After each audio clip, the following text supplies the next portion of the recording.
for the sake of my sanity, for the rest of this year, I'll only be covering boards that I personally find interesting, meaning I personally actually want to try it out.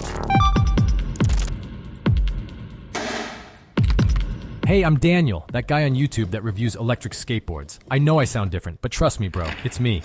I'm kind of tired of reviewing all these electric skateboards that just have incremental improvements. I mean, do we really need a faster board? Do we really want to sacrifice even more portability to spend more time standing on a plank? So if you see me doing an electric skateboard review nowadays, it means I'm really hopeful that this one is finally going to give me a big shot of dopamine, like I just started e-skating again. With that said, today we're looking at the uiofo. Yes, weird name. Let's move on. I agreed to cover the uiofo because it has a set of very uncommon but special features. A quick swappable battery, integrated headlights and brake lights, direct drive motors. None of those features by themselves are new to electric skateboards, but as far as I know, no electric skateboard has all of those features. Another reason I agreed to cover this board was that I thought it was going to be cheap. Before their website was ready, uiofo showed me their Alibaba page, which listed the board at about $400. I totally missed the minimum order quantity and thought this was a $400 board with a swappable 200 plus watt-hour battery. Well, it turns out this board is closer to $800. Yikes. I'm glad I don't have to pay for this kind of stuff. At $800, my expectations are now way higher. Let's first go through the special features of this board, starting with the quick swap battery, and then we'll go through the other components, its performance, and wrap up with my final thoughts.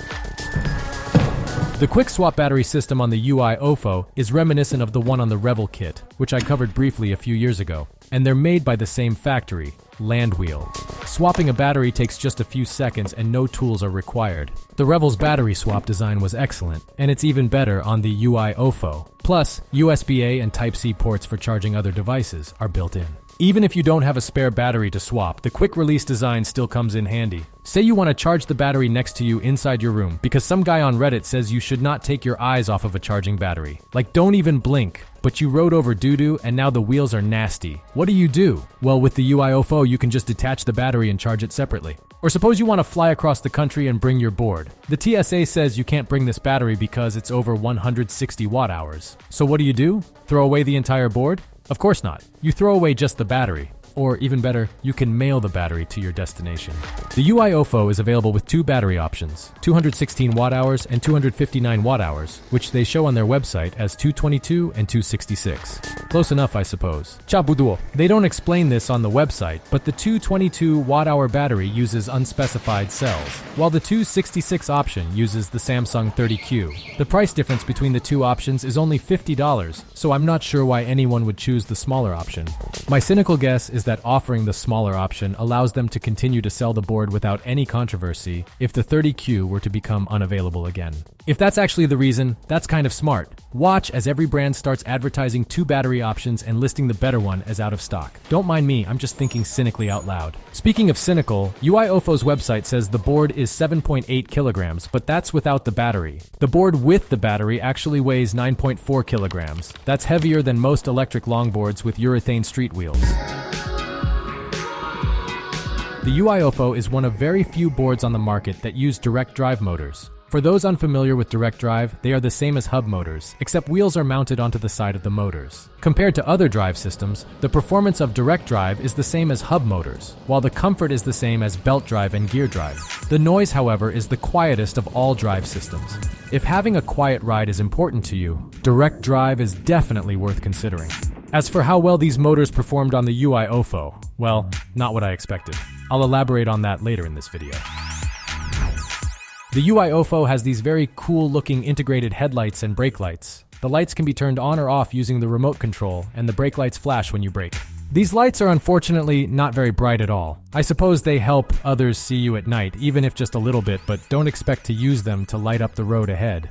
Another annoyance is that when you step on the tail to pick up the board, the brake light's frame touches the ground. That's with or without the spoiler, which I'll talk about next. There's no replaceable puck or anything, so expect the nice-looking lights to get scuffed up.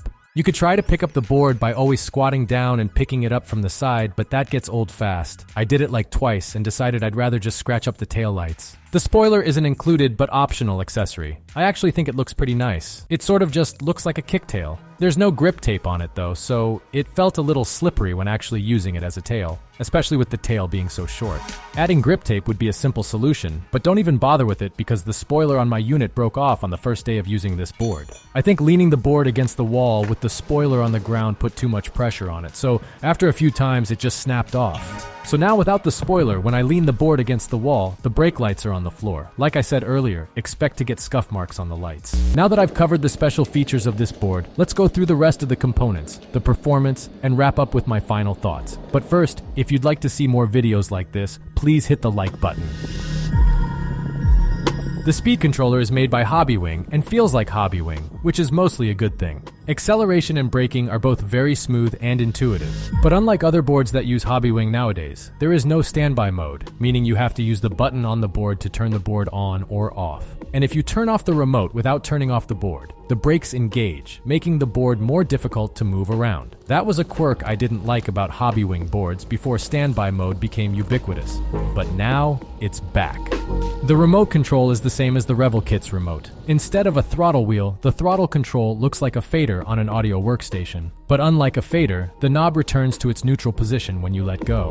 One advantage this remote has over most other remotes is that it can be used by either the left hand or right hand. Most other remotes are designed for right-handed use. The design does not feel very ergonomic though, and the buttons are too easy to press by mistake. When I wore my Flatland 3D gloves, my palm changed the speed mode several times. Kind of annoying, but I do like that it's lightweight and pocketable.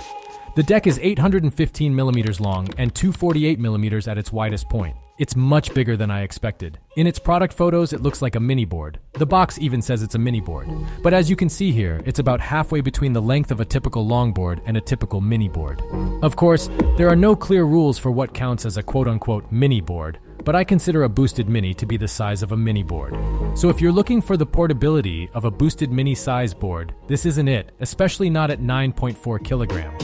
While this board is longer than a mini board, it's not long enough to be pulled like a longboard. So when you have to carry it, you're carrying the entire 9.4 kilograms in your arm. The deck is very wide with a shallow concave and subtle wheel flares. I think it's pretty comfortable. The grip tape is padded, but the padding is only about 2 millimeters thick. I don't think it makes much difference. And the flames, of course, make this board look super cool. It'll pair perfectly with your lunchbox and school bag.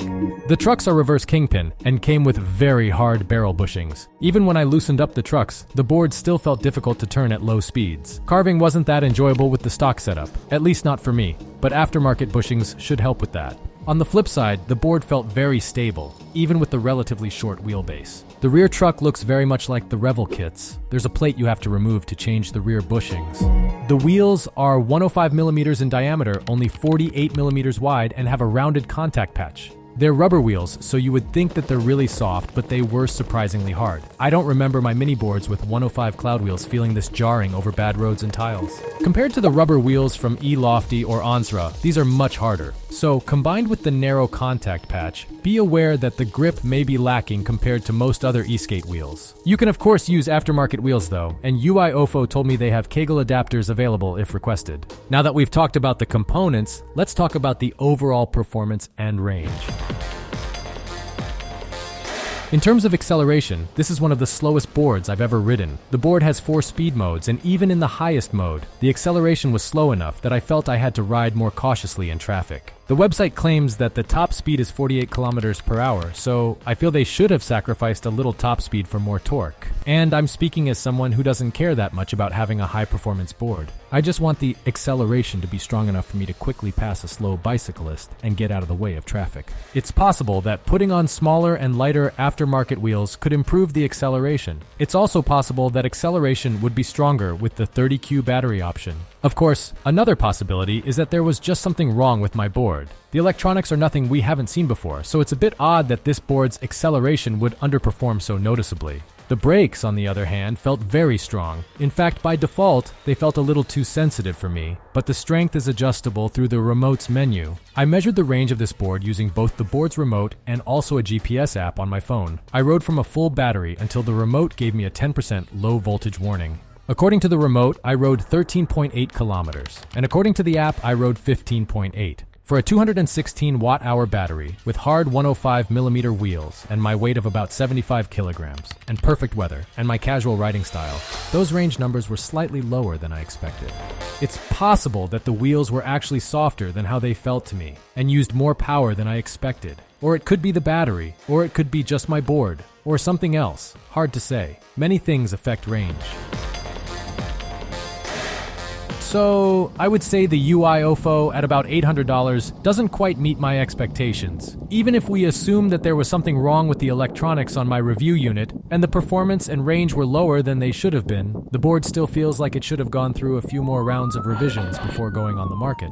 The taillights scraping the ground and the spoiler breaking on day one make me wonder if anyone actually tested out this board before they put it online. I don't mean just testing it on the factory floor, I mean actually taking the board outside and using it for commutes and errands. At $800, this board should be free of silly design issues and have performance that's at least on par with other boards at that price point. The uiofo does, however, have a unique combination of features though, so if you happen to want a board that is shorter than a long board and longer than a short board, has swappable batteries, integrated lights, and direct drive is important to you, well, the uiofo is the only one that ticks all of those boxes.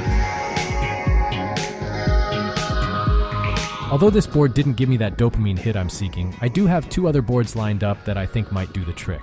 One of them is very lightweight and portable, and the other is an upgrade to probably the most unique electric skateboard on this channel. I'm not sure which order I'll do them yet, but I'm personally looking forward to both of them.